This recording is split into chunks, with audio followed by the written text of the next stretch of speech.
perkenalkan, nama saya Dino Fitrian Santoso. Saya biasa dipanggil Feby. Mas boleh memanggil saya Bu, Kak, terserah senyamannya Mas. Karena saya sudah memperkenalkan diri, Mas boleh memperkenalkan diri.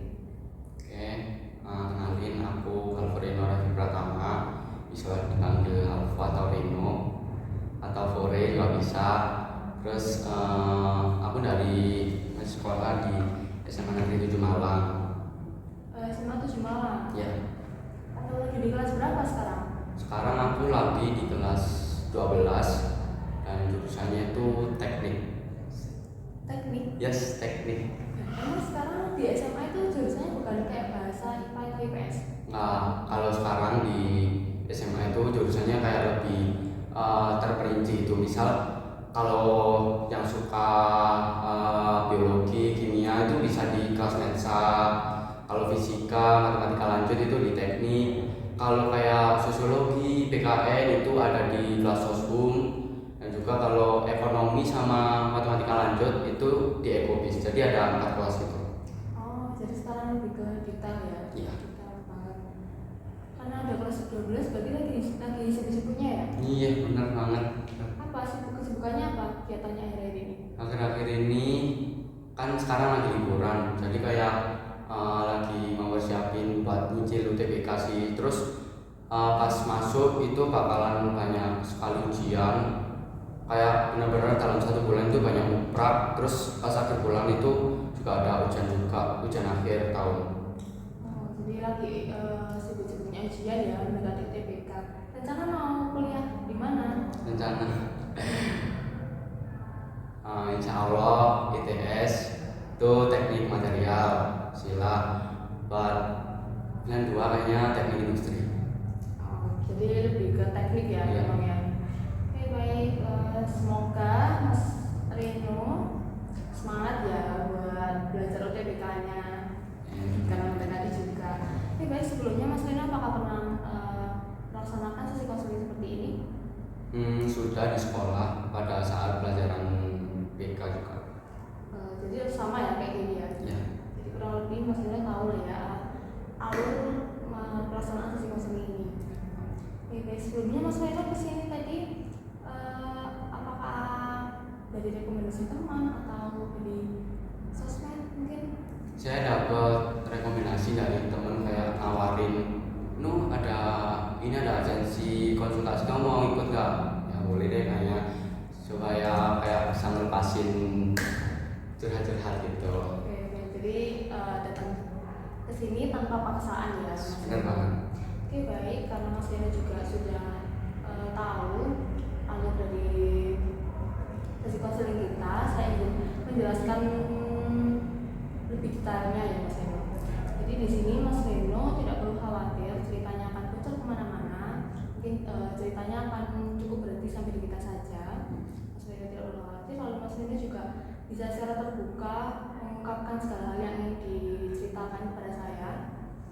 Lalu untuk durasinya mungkin kita batasi selama 30-35 menit ke depan. Apakah Mas Reno sepakat? Oke, baik. Lalu saya juga menjelaskan bahwa tujuan konseling kita pada hari ini, mungkin jika biasanya itu konseling berfokus pada permasalahan itu sendiri, di konseling kali ini kita akan berfokus bahwa memisahkan masalah dari permasalahan itu sendiri gitu. Jadi kita membuat narasi cerita tersebut menjadi lebih positif lagi. Apakah Mas Reno memahami? Oke, baik. Dari Mas Reno sendiri, apakah posisi duduknya sudah nyaman? Sudah? Oke, baik. Karena Mas Reno sudah. Sebelumnya saya juga izin mencatat ya Mas Reno. Keperluan apabila nanti dibutuhkan untuk sesi evaluasi. Oke, baik. Dari Mas Reno, jika sudah siap, boleh menceritakan permasalahan. Langsung nih. Ya. Oke, jadi kayak saya itu mendapatkan masalah di sekolah itu kayak perundungan sebenarnya dari sebuah individu antar individu menjadi individu antar kelompok. Jadi kayak virus, anggap saja virus, kayak satu ke dua ke empat, kayak jadi banyak. Jadi awal mula ceritanya itu kayak pada bulan Agustus aku tuh deketin cewek. Nah cewek ini tuh bisa dibilang cewek tercantik di sekolah, kayaknya semua angkatan deh. Terus ya ada anak futsal juga deketin cewek itu juga. Nah posisinya itu sebenarnya nggak pas.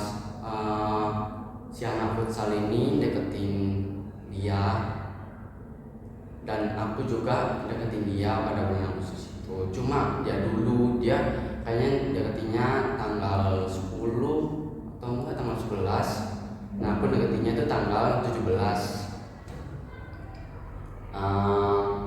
Terus waktu itu pada tanggal 16 itu malam. Ini deh aku ceritain dari awal ya Kak Edi. Jadi pada bulan Maret itu si cewek ini udah suka sama aku dulu, cuma aku kayak gak notice atau enggak ada hal yang buat aku kayak jangan dulu itu. Terus dan itu berlanjut sampai Agustus. Aku mikir kayak masa nggak sama dia sih. Terus akhirnya aku baru move itu pas Agustus. Aku move tanggal 16 Agustus mungkin jam 8 kalau nggak jam 9 itu aku nge-DM dia. Aku bilang kayak kamu cuma masuk nggak, soalnya dia kayak sering skip gitu. Terus pas aku tanya kamu bisa masuk, dia ngomong masuk. Akhirnya aku tanya ke dia kayak besok ada waktu buat kita ngobrol. Terus dia jawab ada, cuma aku kayak ngomong ke dia, tapi kamu pasti diajak yang anak futsal ini buat ngomongan. Dia kayak enggak deh, enggak kok. Kayak udah. Terus besoknya kan itu upacara 17 Agustus. Terus upacara 17 Agustus aku masih di lapangan kayak ngefotoin anak PPS tuh. Terus aku lihat di depan kelas dia udah ditungguin sama si anak futsal ini. Oke, misalnya aku ya udah biar mereka ngomong dulu, aku nungguin di podium.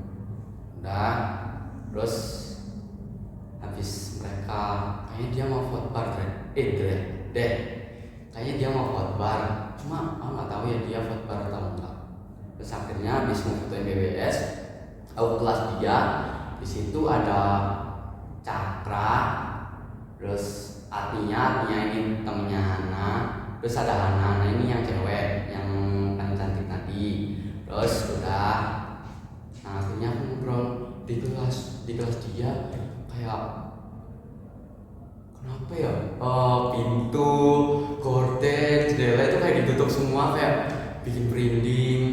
Terus kayak pas mau ngobrol ke dia itu kayak ini aku nggak bisa keluar, nggak bisa berkata-kata sama sekali. Nah akhirnya aku mutusin buat mending kita ngobrol di luar aja. Oke, di luar. Terus Cakra sama Tia balik, otomatis aku berdua doang sama Hana. Nah akhirnya aku ngobrol di depan kelas dia. Nah di situ banyak pas aku ngobrol itu pas jam 9 itu banyak yang pulang sih. 9 ngobrol, ternyata banyak anak SR itu sahabat Rangers ya, itu kayak supporteran di sekolah. Itu banyak yang ke sekolah, yang ke kelas kayak ngeliatin. Terus pas aku habis ngobrol pulangnya aku malamnya itu dikirimin fotonya itu pas aku ngobrol sama si Ana ini. Aku dapat dari temen aku namanya Faris. Nah di situ keesokan harinya aku kayak sering dong main ke kelasnya si Ana, kayak nyamperin gitu, apalagi pas pulang sekolah. Nah ini awal mulanya kayak pas pulang sekolah itu kan aku di dalam ngajak ngobrol dia. Terus habis itu aku keluar banyak anak futsal kayak nungguin aku bingung kayak ngapain kalian nungguin gitu loh. Terus pas aku keluar kayak mereka tuh ngomong oh iki lu hari terus aku diam aja kayak nyamperin si Cakra di situ nyamperin. Terus aku bilang ke Cakra ayo Cak balik, tapi yang menahan futsal ini kayak mereka tuh kayak pas aku lewat kayak didorong seret orang itu saat pas aku di depannya Cakra ini kayak ada bola datang dari belakang aku itu kayak ditendang gak kena lewat pinggir. Terus kayak apa sih kabrak kalau nggak terima itu bilang aja gitu loh, kenapa harus tersirat. Terusan Cakranya nggak mau balik masih nanti, akhirnya aku duluan ke arah sana. Pas ke arah lorong itu cuma aku sendiri. Terus tiba-tiba ada lagi bolanya dari belakang. Nah yang nendang itu si anak futsalnya yang deketin Hana kayak oleh kayak apa sih awakmu ini. Terus aku nggak peduliin kayak sumpah bomat banget, kayak udah capek seharian sekolah terusan dapat masalah kayak gitu, kayak males banget ngapain. Sudah akhirnya esok-esokan harinya itu aku ke kelasnya Hana lagi buat nganterin kalkulator. Itu pas jam istirahat pertama deh kayaknya. Istirahat pertama masuk tuh di kalkulator, teman kelasnya pada kaget semua kayak kayaknya kamu sama Tina deh kok tiba-tiba sama Hana. Terus aku keluar itu kayak si anak futsal ini udah stay di depan. Terusan aku balik ke kelas aku, dia malah ngikutin. Pas aku noleh ke belakang dia kayak pura-pura cuci tangan. Oke, akhirnya setelahnya aku main sama Hana, aku foto-foto, aku kayaknya bikin video gitu, video lucu. Terus aku edit, terus aku post di IG di second, terus di repost sama si Hana ini. Terus Hana ini udah follow-followan sama si anak futsal itu. Terus anak futsal ini tuh kayak lihat.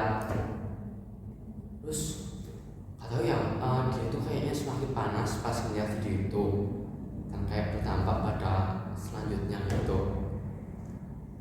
Terus pas besoknya itu kan kayak pose Mele tuh kayak lucu gitu, terus tapi yang temennya si anak futsal ini kayak ngomong aku rono kan Mele besok kok lah, aku kan kayak cuma pose cuma buat lucu-lucuan gitu. Ini malah dianya kayak baper, seakan-akan dia tuh kayak ngerasa aku tuh ngejek dia, padahal tuh enggak sama sekali. Terus udah habis itu oke lah berlanjut terus menerus. Akhirnya kayaknya udah reda. Akhirnya setelah kayak dia ngelakuin itu semua, aku kayak ngajak ngobrol sama dia 4 mata itu di depannya podium. Aku kayak ayo mending ngobrol aja deh timbangan kayak nawang ini. Dia akhirnya ngobrol di podium. Nah aku tanya-tanya kenapa mudi kon koyo ngono. Terus dia kayak awakmu iku lho kon seru aku nyedoki. Kon nyedeki pisan. Loh, ya apa dong kan yo si awakmu bisa yo si nyedeki kan, tapi si nyedeki yo gak apa dong. Kuduwe. Terus akhirnya ngobrol bla bla bla bla bla. Akhirnya dia kayak ya udah Isno, salah aku sendiri kayaknya, aku terlalu nganggap si Ana ini suka sama aku padahal aslinya tuh enggak. Dan di POV-nya Ana ini kayak itu biasa aja kayak teman. Oke, misalnya pas selesai itu kayak kita udah enakan. Terus tapi kayak berlanjut terus, kayak dia itu masih musuhin aku gitu sampai sekarang. Oke, baik, saya dapat memahami ya yang Mas Reno rasakan. Jadi ini dari permasalahannya itu ya, permasalahan remaja gitu, Iya benar permasalahan banget. percintaan. Iya benar banget. Nah, dari ceritanya Mas Reno yang saya dengar tadi, Mas Reno mendapatkan perlakuan diskriminasi antar kelompok gitu. Yes. Seperti mengejek atau yang lainnya kayak mengganggu lah ya. Ya. Baik, dari ceritanya Mas Reno ini, sejak kapan sih Mas Reno tuh mulai merasa mendapatkan perlakuan berbeda atau perundungan ini? Semenjak habis ngepost yang di Instagram itu, yang habis video lucu-lucu itu, kayak ngerasa beda aja semua. Jadi waktu bulan September. 9. Ya. Itu apakah itu masih berlanjut terus menerus sampai sekarang, sampai saat ini? Sebenarnya dibilang berlanjut, cuma nggak separah yang September, Oktober itu enggak, udah lumayan reda. Kayak dulu tuh yang September, teman-teman yang deket sama aku tuh ikut-ikutan ngejauh ke aku. Sekarang udah kayak fun, udah kayak nyaman lagi. Ikut-ikutan menjauh. Ya. Lalu bagaimana perasaannya Mas Reno ketika teman-temannya Mas Reno tuh ikut serta lah dalam perundungan ini? Kan dia kan jatuhnya jadi kayak apa ya, menyebarkan apa sih, kayak mengajak satu sama lain kan untuk mengejek atau apa. Itu bagaimana perasaannya Mas Reno ketika mendapatkan perlakuan berbeda seperti itu? Ya kecewa sih sama kayak temen yang kayak gitu. Soalnya masalahnya itu cuma antar individu, tapi kenapa kamu tuh ikut-ikut tuh, kayak gak enak aja orang individu sama individunya juga gak enak sih. Ya apa sih, lanjut. Baik, kecewa jadi Iya ya. kecewa banget. Baik, dari Mas Reno sendiri, apakah ada upaya-upaya atau langkah-langkah yang Mas Reno bisa ambil gitu dari permasalahan ini? Bagaimana caranya biar dia itu nggak ganggu Mas Reno lagi gitu? Selain dari ngobrol tadi, apakah Mas Reno punya cara-cara lain gitu selain yang tadi? Nggak ada, saya cuma ngobrol aja. Soalnya itu kayak habis ngobrol itu terserah kamu, aku udah angkat tangan, udah bodo amat sama pengakuan kamu ke aku. Baik, dari skala 1 sampai 10, jika permasalahan ini bisa kita ukur seberapa mengganggunya masalah ini tuh di dunia Mas Reno, kira-kira ada di skala berapa? Di angka 1 itu masalahnya masih ringan, di angka 10 itu masalahnya sangat berat. 7. 7, berarti lumayan berat ya? Iya lumayan berat. Alasannya kenapa? Alasannya itu kayak aku merasa kayak gak enak buat keluar kelas, kayak merasa dulu tuh kayak takut gitu mau keluar kelas, kayak merasa dirundung. Tapi sekarang udah enggak, udah ringan lagi, makanya 7. Jadi sebenarnya masalahnya juga cukup mengganggu berarti ya, kalau masih di angka 7. Oke, baik. Jika masalahnya Mas Reno ini kita dapat tarik ya, permasalahannya kan adalah perlakuan diskriminasi. Jika hal ini tuh dianggap sesuatu di dalam dirinya Mas Reno, tapi sesuatu di luar dirinya Mas Reno, kira-kira Mas Reno ingin menamai atau melabeli permasalahan itu dengan nama apa? Labeli dengan nama apa? Kriwol. Apa? Kriwol. Iya. Alasannya memilih nama itu? Simpel, soalnya dia itu kriwol yang enggak. Jadi ini lebih kepada menamai permasalahan ini, kita menamainya dengan kriwul ya. Iya, Jadi kita tidak menyebutkan lagi permasalahannya dengan diskriminasi, tapi dengan nama kriwul. Oke, baik. Lalu sejak kapan sih kriwul ini muncul yang sampai mengganggu diri Mas Reno gitu? Selama masa sekolah-sekolah atau akhir ini, apakah dia cukup mengganggu ketika yang muncul si kriwul? Lumayan mengganggu pada akhir-akhir ini, pas kelas 3 ini. Boleh diceritakan spesifiknya sejak kapan? Dan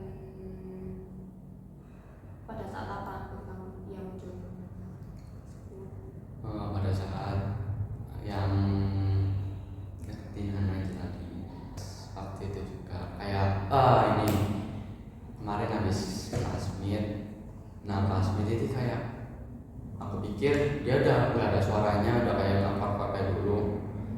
Tapi pas meet dia kayak masih marah mungkin, terus dia kayak dorong atau enggak nendang aku. Terus pas selesai match itu kayak aku ngajak salaman, tapi dia kayak nolak. Nah aku kayak mau ngomong ke dia kayak bisa nggak usah kayak ada cili awal ini SMA, tapi kayak aduh nggak usah deh, biarin sendiri. Jadi bisa dikatakan si Kriwul ini muncul ketika kemarin ya, jadi masih belum lama ini. Lalu ada nggak sih saat dimana dia itu nggak muncul, si Kriwul itu nggak muncul lagi? Kan Mas Eno tadi bercerita ya kayak kalau si Kriwul ini permasalahannya berkepanjangan gitu. Ada nggak sih saat dimana itu ia nggak muncul? Ada saat ini habisnya pacaran sama anak. Ini udah kayak plong, kayak nggak ada rasa si Kriwul itu tadi, udah kayak bebas banget.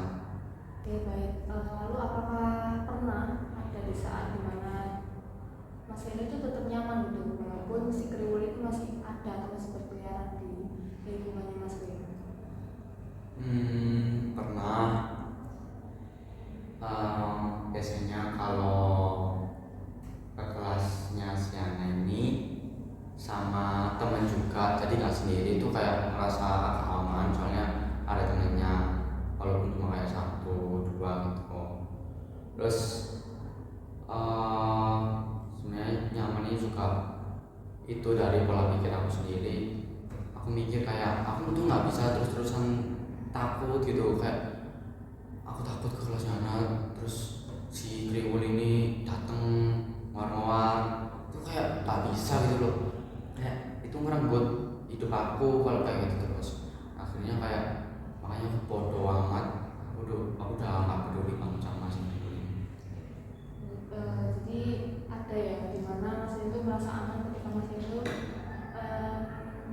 nggak sendiri gitu ya. Lalu juga Mas Eno juga bersikap bodo amat atau nggak peduli.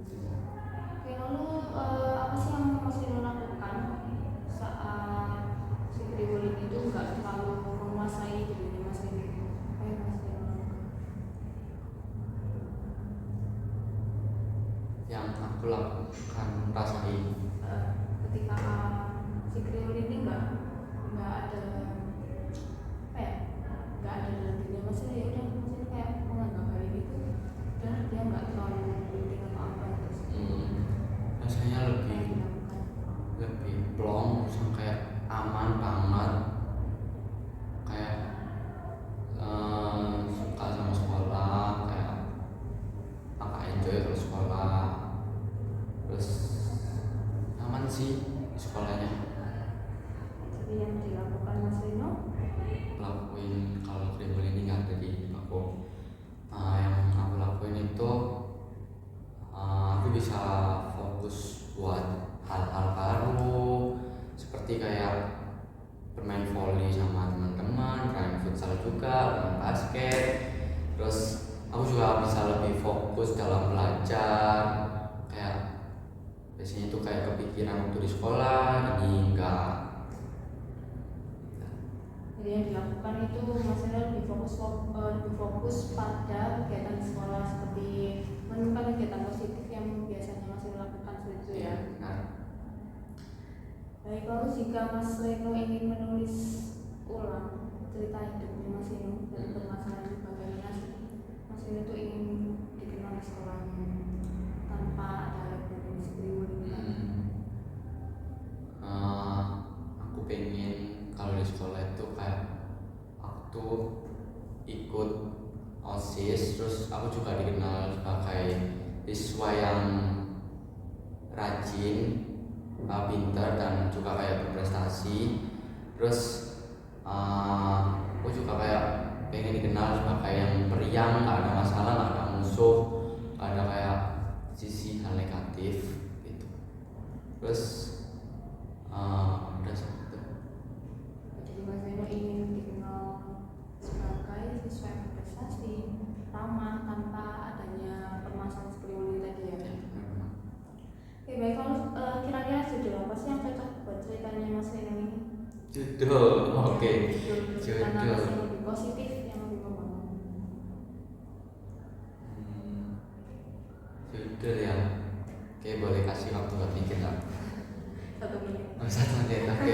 Aku bakal namanya judul ini apa ya? Apa terserah? Terserah. Buat Mas Eno. Ini tanpa yang mengesampingkan si kribo ini kan? Jadi kayak Mas Eno lebih punya cerita narasi baru yang lebih positif gitu. Jadi kita bukan menamai lagu yang kayak tadi. Seorang pemuda, seorang seorang pemuda yang sedang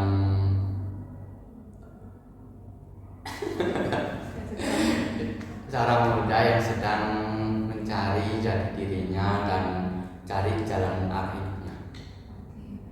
Cukup panjang ya. Iya. Saya mencari jati diri. Gitu. Iya.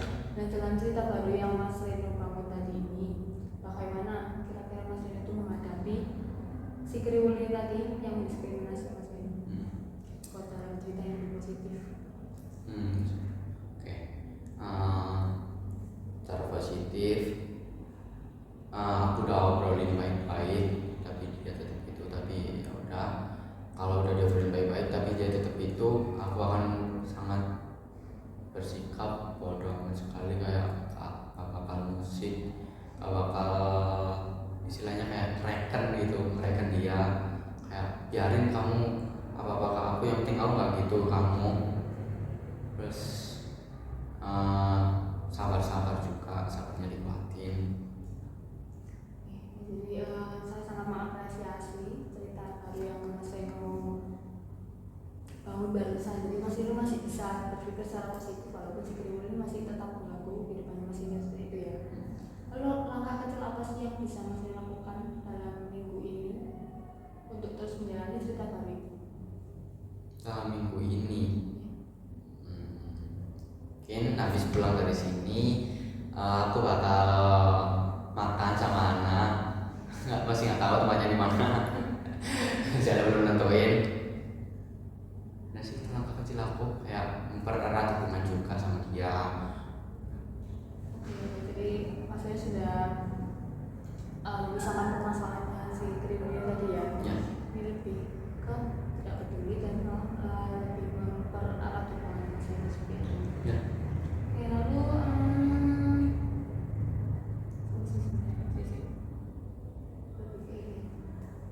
oke Mas Reno, karena waktu kita juga sudah mendekati habis ya. Sebelum kita akhiri, ini saya ada penugasan untuk Mas Reno, yaitu nantinya itu Mas Reno bisa membuat surat yang tadi judulnya Mas Reno itu judul dari narasi positif, yaitu apa tadi, pemuda sedang mencari jati diri itu. Mas Reno menuliskan suratnya dengan judul itu, lalu mencatat 2 kejadian dalam seminggu ini yang kira-kira tidak ada munculnya si kriwul tadi gitu. Lalu 2 kejadian itu di antara yang negatif dan juga positif ya. Apakah Mas Reno paham? Nanti membuat tabel antara dari judulnya, ada tabel yang berisikan saat kapan dia itu tidak muncul, si kriwul ini tidak muncul, dan ketika saat dia tidak muncul itu Mas Reno tinggal centang-centang dan juga dikasih tanda sih. Oke. Apakah Mas Reno paham? Pak. Baik, karena sesi konseling kita juga mendekati habis, saya sangat berterima kasih kepada Mas Reno yang sudah meluangkan waktunya untuk bercerita dengan saya secara terbuka. Saya sangat mengapresiasi hal tersebut. Jadi saya mohon maaf apabila ada salah kata. Lalu dari Mas Reno, bagaimana perasaannya ketika sudah menjalani sesi konseling kita pada siang hari ini? Saya merasa sangat lega sekali, kayak unek-unek yang ada di hati aku itu kayak keluar gitu. Oke, baik. Apakah dari Mas Reno bisa menyimpulkan sesi konseling kita pada siang hari ini? Menimbulkan, oke. Jadi kayak Kesimpulan singkat. jadi kayak sesi Mas ini sangat diperlukan juga dan juga sangat membantu bagi masyarakat yang bisa dibilang memiliki masalah itu, biar nggak ada unek-unek ataupun masalah yang dipendam jadi kayak ke ke ke lain hal. Paham nggak? Iya. Oke lah, oke. Dan Ntar.